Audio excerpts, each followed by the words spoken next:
You understand that marriage is between two people, but that's not necessarily true because there are many other people who influence a marriage, particularly mom, dad, brother, sister, sometimes even cousins. So how can relatives negatively affect a marriage? We know they can do it positively, but what about negatively? We're going to be talking about that today on Relationship Radio. This is Relationship Radio, an extension of Marriage Helper International, hosted by renowned marriage and relationship expert Dr. Joe Beam and CEO of Marriage Helper, Kimberly Beam Holmes. We answer your questions directly with research-based principles that you can implement immediately. Regardless of the situation, what we teach will not only make your relationships better, but will also help you to become the best version of yourself along the way. Don't forget to like, subscribe, and click the bell to turn on notifications. Turn up the volume and prepare to take notes as we begin this week's episode of Relationship Radio.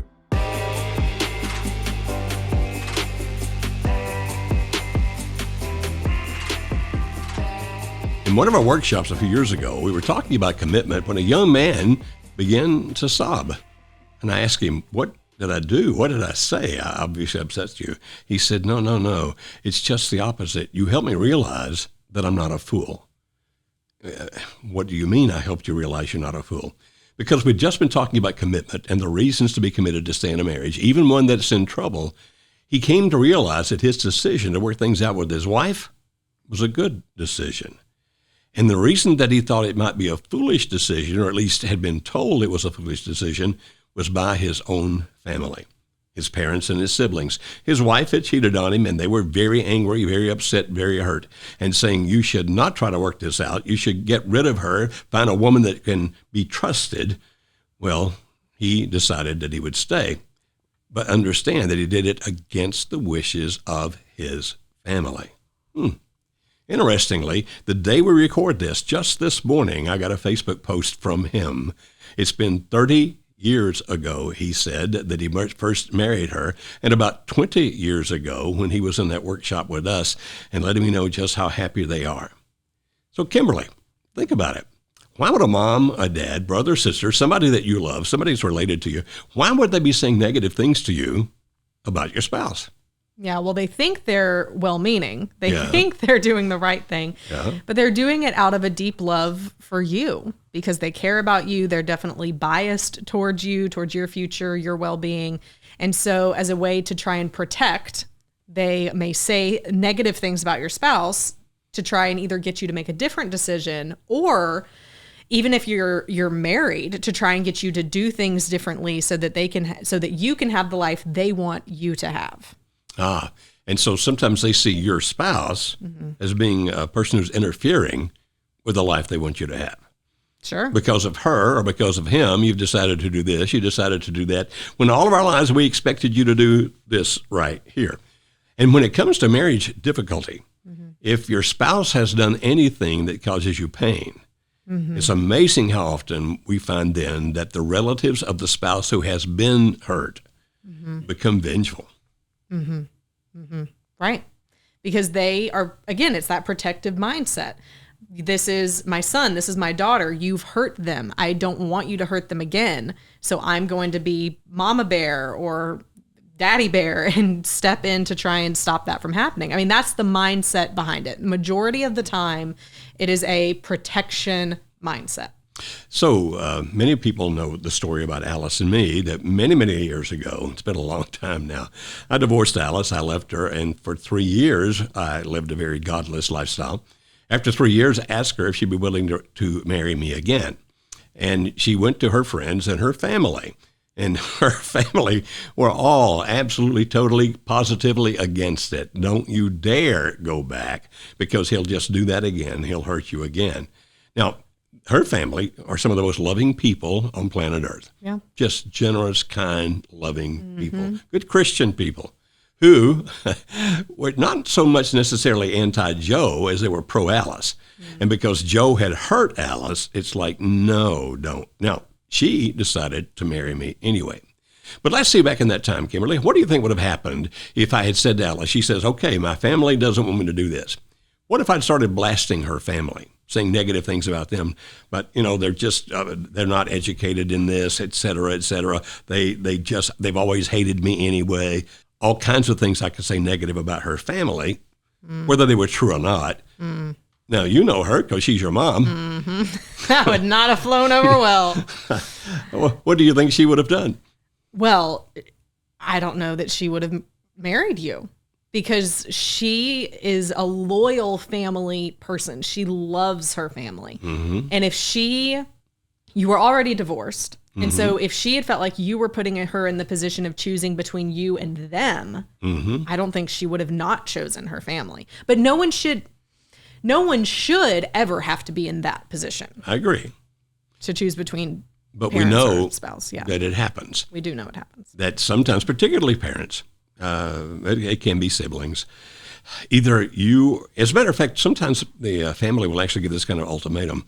If you marry him or her, or if you work things out and stay married to him or her, then we're going to disown you. We're going to have nothing to do with you any longer. And as you said, that should never happen. If a parent or a sibling does that, don't you think they're way out of bounds? Mm-hmm. Well, I do. But a question I have back to you is, what if that child who's getting married is 20 years old and they really are about to marry someone who is bad for them? I still think that disowning a child would basically put you in a position where that you have cut off contact. It's like, we will no longer act as your parents. You will no longer act as our child. And if you burn that bridge, then what kind of interaction do you have in the future? You have no you have no ability to have a positive influence on them later when they need you. Because the more influential a person is, the greater effect they can have on what a person decides. And so if my mother has a lot of influence on me, she can have a lot of influence over what I decide about marriage or anything else. If my father, so forth and so on. And so we look at that and go, okay, so sometimes families will give you advice about your spouse that is not good advice, not wise advice, but not because they're bad people. You're getting this advice from them because they love you so very much, and they feel that you're either being hurt or about to get hurt, and they don't want that to occur. And so what they're going to do is what people would normally do. I want to protect you from the person that I believe is hurting or about to hurt you. Even though their motives will be good and they're good people, the question becomes, should I listen to my family when it comes to my marriage? And of course, the answer has to be, you decide that on a case-by-case basis. Sometimes they're absolutely right, but quite often they're not. And the reason they're not is because they are extremely biased. Good people, but biased people. And biased advice can lead you to make poor decisions. So, Kimberly, we run into this now with couples in trouble.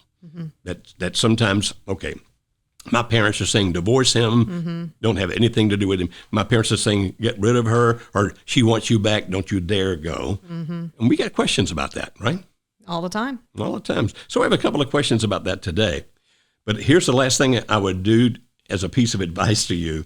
If his or her parents are impeding the progress you want to make with your spouse, maybe even stopping it, understand that you're going to have to demonstrate not only your love for your spouse, but unless you want to alienate your spouse by making it family against you, you're going to have to love them as well. And sometimes that can be a little difficult to do. So what are our staff members? We'll read the first question for today. Hey, you guys. My name is Ashley Collins, and I work on the Facebook admin team for Marriage Helper. Dr. Joe and Kimberly asked me to read a question submitted by one of our listeners for today's episode. This person asks, what do I do when my children, mother, and friends don't want me to reconcile with my ex-husband? I know I made a mistake leaving, and we did all the wrong things. I am working on creating boundaries, but I am worried about hurting people's feelings. What do I do? So in this situation, you have a woman who's saying, I made a mistake. She's admitting and she knows what she wants to do, but everyone in her life wants her to do the opposite. And I would guess here she may be a peacekeeper because she's not wanting to upset anyone or hurt anyone else's feelings. Right. One way to respond to them, to her family, even to her kids, depending on how, well, no matter what age they are, is to thank them for loving her, caring about her, And also that's a way to try and align with them on their side. Instead of starting the conversation with, you can't tell me what to do. I don't know if this woman would do that. But, but certainly that's a bad idea. Certainly it's a bad idea. And instead try and align. Thank you. Thank you. Thank you for your care. Thank you for your concern. And even, is there a point, I guess here's a question for you. Is there a time or a point in asking a family or friend why they have that view? I think that's an extremely important thing to do, particularly when it's children. Why don't you want me to go back? Important. Oh, yeah. Children are a big deal here. Why do you not want me to go back with him? Why do you want me not to resolve this? And she says, I'm thinking about how to put some boundaries into place, indicates the possibility, maybe even the likelihood, that he, the husband in this particular situation, has done some things he ought not do. And so the fact that she's looking at boundaries and that all these important people are telling her, don't go back to him, this is going to sound counterintuitive coming from us. But the first thing I recommend is that you examine why they're saying what they're saying, ask them, and then evaluate if they're right. Now, it sounds contradictory to how we opened the program, where we're saying your family can be biased and you don't let biased people decide what you do. But at the same time, you may need to consider this. So if the children are saying we're afraid of him, he's going to hurt us again, you really need to evaluate that. Or if the children are saying we have seen him beat you, or we can't handle him coming home drunk anymore, or whatever those things might be, then if you decide you want to progress with this, then make sure you do learn how to do the boundaries. We'll talk about that in a minute. But listen to these people first to see if their motivations and reasons are good and valid reasons. Now, if they're good and valid reasons, you might not want to take the person back, particularly if it puts anybody in danger, physically, intellectually, emotionally, spiritually. You, your children, anybody else that counts. Then it might be, well, we can't put this back together until we know there is no danger.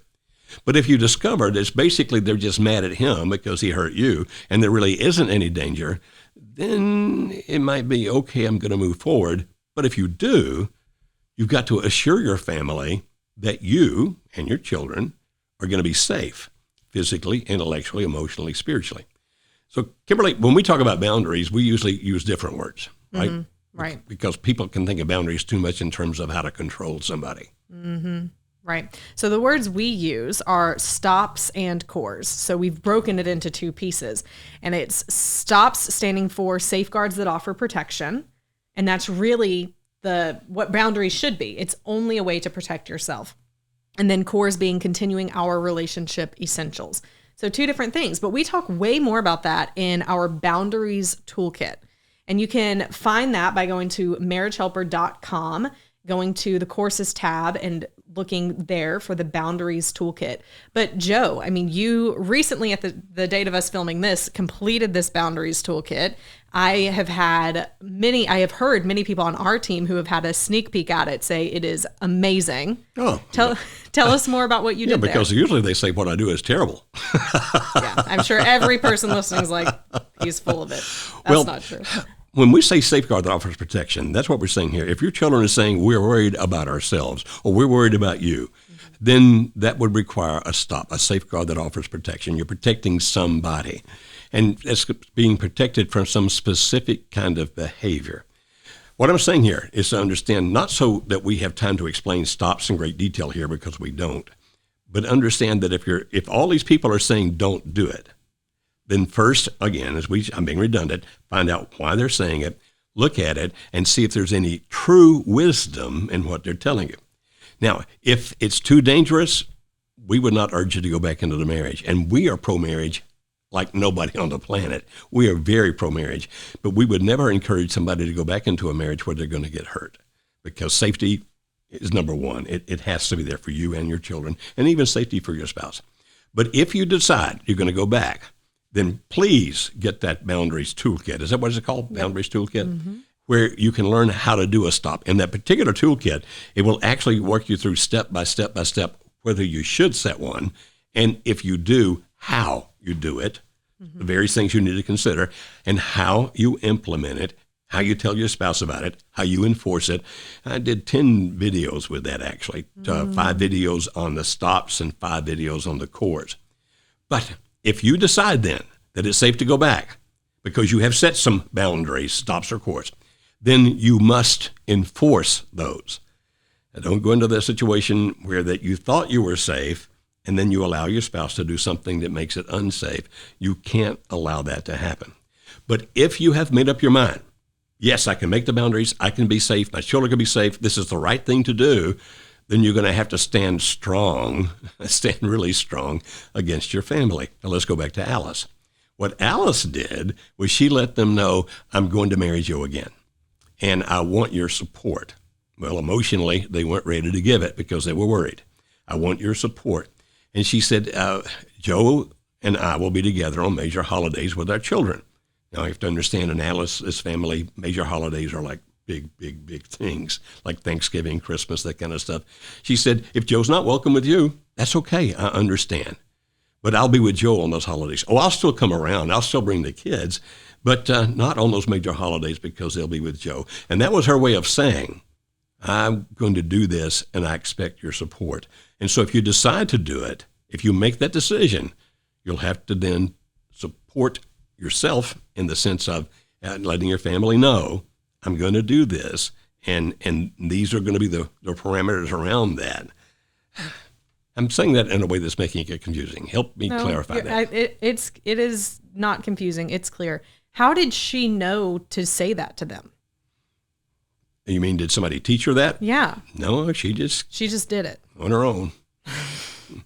Alice learned a tremendous amount of strength during our divorce. Mm-hmm. You know, how do I take care of myself and my children? Because I would see them every other weekend, but obviously that's not very much.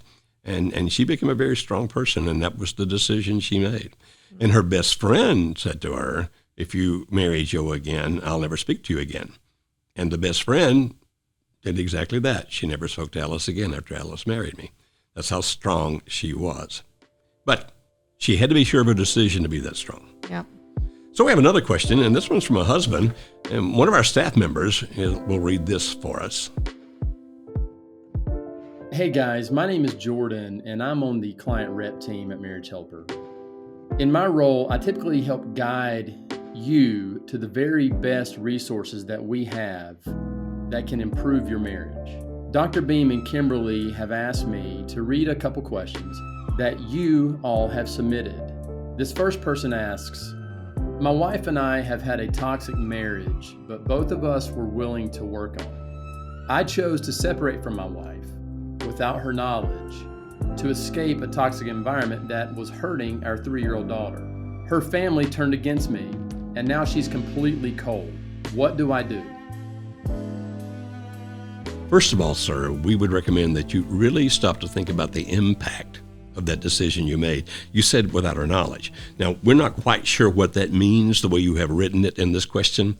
Does that mean she didn't know you left, like she came home one day and you just were not there? Or did it mean that you didn't tell her why you were separating because you wanted to protect your child from that toxic environment, as you referred to it?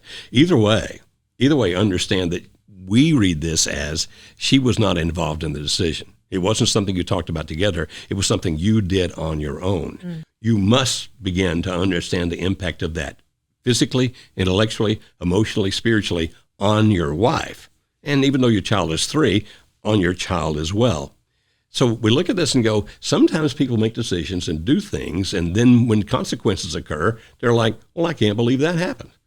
You can understand, Kimberly, can't you, why her family would be against him after he, without her knowledge, escaped that, quote, toxic environment, end quote? Absolutely. And it's unclear here if he took the daughter with him or if he left, like if he was the one being toxic and removed himself from the situation. So yes, I mean, there's so much here that there should have been a communication. There should have been something that happened. So I do understand why her family is protective, because yeah, what did he just do? Yeah, and he says we were both willing to work on it. So she was hit out of the blue. All of a sudden he's gone, and she doesn't even know why it is because she was willing to work on the marriage. Now, the family being upset with him makes all the sense in the world to me. Yeah. I mean, she was trying to work out things with you, and you just left her. I'm going to assume that the child was with her. Okay, that's because that's generally the case. We'll make that assumption. And now he's saying, okay, let's work on it. And she's going, we were working on it. And you just disappeared. Right. You left me alone to take care of my child. And probably, in all likelihood, don't know this for a fact, she probably reached out to her family for support. For help, because now she's alone. Mm-hmm. And it doesn't breed trust on his part to just up and leave like that. So it's basically like she knows their love, but she doubts yours. Now, if we sound like we're trying to beat you up, don't misunderstand. We don't try to beat anybody up. But we do sometimes just have to point out to people, this is the consequence of what you decided to do. And it's sometimes very difficult to rearrange things when you reap what you sow. So, Kimberly, if he's going to get her back, if somehow this marriage is going to work, what has to happen? Yeah. Well, the first thing that he has to do is reach out to his wife. I mean, there's got to be some kind of an apology or some kind of reconciling. And I don't necessarily mean that in the full way, but in order for the two of you to work this out together, you need to rectify the situation you just made. And then after that, what is this toxic environment he was talking about? I mean, we don't have any indication of what it was. We don't know what that means. But both of you need to sit down and identify that and then make the plan of what's going to change, because that has to happen clearly for the marriage to continue moving forward. So figure those things out, make a plan for healing it. You should definitely come to a marriage helper workshop because we can teach them the things to do in that. But yeah, that has to happen. Because if they don't deal with what he's referring to, whatever it is, as a toxic environment, even if he did convince her to come back and them to work on it, then her family's still going to be against it because of that toxic environment. And you're going to wind up in another mess if you don't fix that. Now, if the toxic environment is something like great anger problems, then maybe you need professional help to deal with that. If it's something like addiction, then maybe you need to go to AA or NA or SA or whichever one based on your addiction, that kind of stuff. But if you're going to put this marriage back together, you have to fix the toxicity. You have to somehow repair that. And then you're going to have to demonstrate, not just to your bride, but you're going to demonstrate to her entire family your love for your wife and for your child, and that they don't need to be worrying anymore about what you're going to do that nobody knows you're about to do. Like you said, without her knowledge. You have to demonstrate consistency. So, Kimberly, it may be that he would have a difficult time getting her to come to our 3-day workshop because of the family. So how could he perhaps persuade her to do that? Well, actually, I would think maybe it would be easier for him to get her to agree to go because of the family. Because he could say, listen, I know your family is hurt. They've been saying these things. Why don't we go get, I don't know if I would say help for our marriage, but why don't we go and learn these principles, help you decide what you want to do, taking what your family has said into account so that you will know you've made the best decision moving forward, no matter what happens. I think I'd use that in the Yeah, it only takes 3 days, and by the end of those 3 days, we'll have a pretty good idea of what we want to do next. And if the wife is saying, you're so toxic that I don't want to be in the same room with you, then we would recommend you do the online version. Right, the solo spouse one. Well, no, I'm saying that Oh, the couples one online together. right. So they don't, we have an in-person workshop we do here in the Nashville area right now. And if you come to that, you'll have to have hotel rooms. If you don't live here, of course, hotel rooms, rental cars, airfare, all that kind of thing. Whereas they could come to our online version of the workshop and she wouldn't have to be in the same room with him or the same house with him if they feel it's that toxic. Now, again, if the toxicity is something that needs professional help, like an addiction or like anger or abuse, those kinds of things, then we would heartily recommend that you find the right solution for that first. But then if you come to the workshop, we can show you a lot of things about how you got to where you are and how you fix it. Just understand, the workshop is not therapy or counseling. It's educational. Now, Kimberly, you mentioned the solo spouse workshop. That would be if his wife doesn't want to do this, right? Not at all, right. If she just bows out completely and says, nope, you have screwed up big time, I don't even want to talk to you right now, then it is absolutely worth it for him to go through that Save My Marriage Immersive Experience, where he gets the course and the workshop plus the coaching so that he can start doing the right things to help him learn how to, I don't want to say undo, but recover the damage that has been done. And it's the best thing he can do for her then. Now, I will say, of course, we always say the couples workshop is the best. If you can get your spouse to go with you, that is the best first starting point. But for those people who are saying, but I can't, and they just keep saying no, my spouse just keeps saying no, that's why we created the solo spouse, so that you can still do something now. You don't have to wait. It's still powerful. It has a different type of success rate, which we're currently in the middle of evaluating, but it's still going to be incredibly effective for you as an individual. At the very least, stop being toxic. You can do that whether you get any kind of help or not. Well, I take that back. You may have to have some help to stop being toxic based on what the toxicity is. Stop being toxic. Demonstrate your love. But in the situation that you, without her knowledge, ended or separated, we would also demonstrate your consistency. Demonstrate your trustworthiness so she doesn't have to wonder, what the heck is he going to do next? Okay, so Kimberly, what are the key takeaways from today? The first one is, remember that people who love you can give you bad advice because they love you, because they are trying to protect you. But it doesn't mean the advice is always right. The second is, do not try and turn your spouse against their relatives who may be turned against you. Yeah, that backfires big time. Backfires big time. What's that saying? You win more flies with honey than vinegar. That's it. We're also not calling her family flies, but there we go. Yeah, nor vinegar. The third is stand up to your relatives for your spouse. So if it's the opposite side of this and it's your relative saying the negative things or the bad things, you need to be the one to set the boundaries there. And then finally, demonstrate the changes that you make to everyone involved. The families involved are more likely to be accepting and supportive of the marriage when they believe it's a healthy marriage for both people. So do what you can to become that great spouse. Thank you, Kimberly. Now, in the next episode of Relationship Radio, we get this question a lot. My spouse and I are having great difficulties. Maybe one of them's even living someplace else. Maybe one of them's having an affair. It might be something else, but we're at this point not really together, but my spouse wants to have sex with me. Should I have sex? Should I sleep with my straying spouse? Interesting topic. We've got a couple of questions about that we'll answer in the next episode. Kimberly, I will see you again in the next episode of Relationship Radio. Thank you for joining us for this week's episode of Relationship Radio. Please refer to the notes in the description to learn more about any resources mentioned in this episode.